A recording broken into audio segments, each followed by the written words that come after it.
Genesis chapter 7 is a continuation of the story of the Great Flood that began in the previous chapter. In this chapter, God commands Noah to enter the ark, with his family and all of the animals he has gathered. The chapter describes how the waters of the flood covered the earth for 40 days and 40 nights, causing the ark to float on top of the water. It also states that all of the high mountains were covered, which emphasizes the severity and extent of the flood. One interesting detail in this chapter is the repetition of the number 7. God commands Noah to bring 7 pairs of clean animals and birds into the ark, and 1 pair of unclean animals. He also tells Noah to wait 7 days before the flood begins. The significance of the number 7 in this context is unclear, but it may symbolize completeness or perfection. Another interesting aspect of this chapter is the depiction of God's judgment and mercy.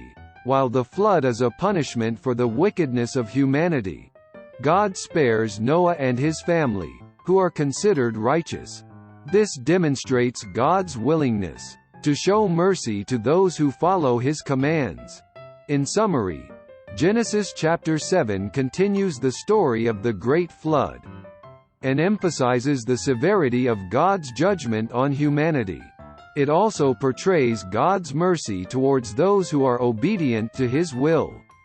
The repetition of the number 7 adds a layer of symbolism to the story, but its significance is open to interpretation. Genesis chapter 8 follows the story of the Great Flood and how God remembered Noah and his family by causing the waters to recede. The chapter describes how the ark finally came to rest on the mountains of Ararat, after the waters had covered the earth for 150 days.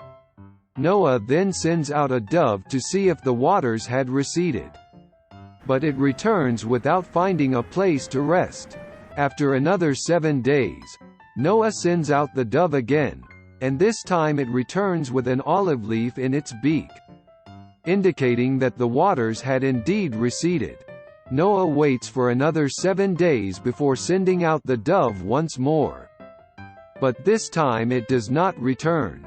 This indicates that the waters had completely receded, and that the earth was now dry.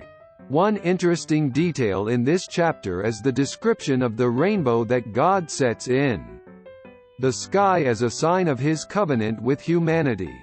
This covenant promises that God will never again destroy the earth with a flood. The rainbow is a symbol of hope and a reminder of God's mercy towards humanity. Another notable aspect of this chapter is the emphasis on patience and waiting. Noah and his family spent over a year on the ark, waiting for the floodwaters to recede. This emphasizes the importance of patience and faith in God's timing, even when things seem difficult or uncertain. In summary, Genesis chapter 8 concludes the story of the Great Flood and highlights the importance of patience and faith in God's promises. The rainbow serves as a symbol of hope and a reminder of God's mercy.